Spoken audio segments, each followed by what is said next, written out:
My husband's family tells a well-loved story about Grandma Esther, who came to stay with the kids while my in-laws went out for dinner. Grandma, the ultimate balabuster, meaning the ultimate homemaker, was known for her exquisite taste and gracious home. She was clearly a soulmate of the well-known Conquer Clutter, Spark Joy guru, Marie Kondo. Grandma just did it in Yiddish. And while my in-laws were out, surprise, Esther had rearranged the living room furniture. So think, big, heavy sofa, an armoire, comfy chairs, a couple of lamps, and end tables, and one elegant Eastern European grandma. Okay, maybe surprise doesn't sufficiently capture my in-laws' reaction. The story's coda is this. Just imagine what Grandma could have accomplished if she had had more time, or if my in-laws had gone on vacation for a week. And when we tell this story, we never know whether it will end with laughter or with tears. And if you laughed, I'm glad Esther's efforts still bring a smile. In truth, tears and laughter are one and the same when we recall those whom we cherish, who are so much a part of our everyday, yet just beyond our reach. To speak of them can bring a painful joy, evoking the bitter and sweet at the same time, leaving us laughing through our tears.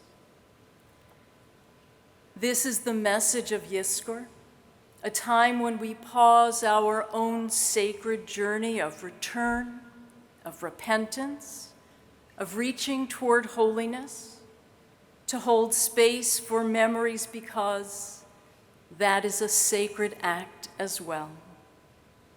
This holy day is crafted so that we cannot reach the gates of forgiveness until we stop to welcome the memories of the generations who have passed, whose love lifted us, whose guidance shaped us, whose values speak to us still. And just a word about that journey. Ours today will conclude with the shofar, affirming that our personal work is done for the moment, and it will release us to the joys that await us in this new year. But the journey of the mourner isn't achieved in 11 months, as we know from the countless times that we still reach for the phone to share good news, only to remember that we cannot complete that call, or when the taste of something throws us into a reverie, moving us to another place and time when we share that homemade crumb cake or matzo ball soup, or when we catch ourselves smiling at a recollection of a joyful moment, or when we catch a glimpse of someone who reminds us, could it be true our heart sings, even though our head knows otherwise? The hope that our loved ones still exists. Indeed, they do. They do continue their journey through us. And once we have become a mourner, even though we have returned to living our lives with intention and joy, we will always have moments and times that are clouded by that sorrow or pain. But they are welcome moments for their presence that their absence evokes. And what do I mean? That we still miss them terribly, yet in their absence from a simcha, we still feel them with us, just as we yearn for the comfort they gave us, especially when we are facing a challenge. In that darkness, we search for the hand that once we held for courage, the one that provided assurance and strength when we lacked our own. Yizkor assures us that we are not alone in this journey. And so we hold space. In this hour, tradition grants us permission to give full expression to our losses, encouraging us, go ahead, go deep into that sorrow, if only briefly, because you are surrounded by a community who will lift you up. Look around. When our grief was fresh, and we stood to recite Kaddish, it was clear who was the mourner and who offered consolation. Today, every one of us both mourns and comforts. And when we come together for Yizkor now, the entire congregation in this sanctuary plays the part of both mourner and consoler. And that is what makes this hour precious and this community sacred. It is the unspoken but essential thread which weaves us together, where vulnerability and sorrow are met with compassion and strength. And though we may be at different stages, we have all traveled the same path. The gates of Ne'ilah stand open, waiting for us. But our journey is not simply to walk the road to reach that destination. Our repentance is not complete until we extend the skills we have honed in these past 10 days to those precious, ongoing relationships that we still tend in our hearts. As we have grappled with our own shortcomings, we sought compassion. May we extend the same sensitivity to their memories.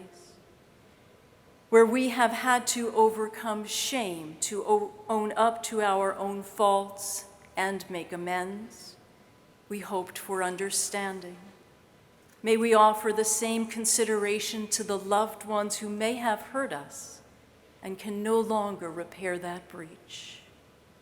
This is the work that makes memory sacred, when we can lift up the sweetness and allow any disappointments to fade. For who among us can say that we are entirely righteous and have not sinned? And then we can reflect and remember all of the joys that they brought to our hearts. At the end of the Talmudic tractate Sota, the sages memorialized their teachers and mourned the gifts that had been lost when these beloved rabbis had died. It reads, when Rabbi Meir died, there ceased to be masters of parables. When Ben Zoma died, there ceased to be experts in exegesis. When Rabbi Akiva died, the glory of Torah ceased. When Rabbi Yehuda ben Nasi died, humility and fear of sin passed from the world. Consider all that passed from the world with the death of these teachers and with the death of our own loved ones. Finally, Rabbi Nachman spoke up saying, De'ika ana, I am still here. Though so much had been lost from the sages' world, Nachman's affirmation that he remained was a way to assure the rest of the community that all was not lost, that through him, his teacher's wisdom and the qualities that defined each one would continue. Rabbi Nachman would continue to teach their lessons and pass along their values.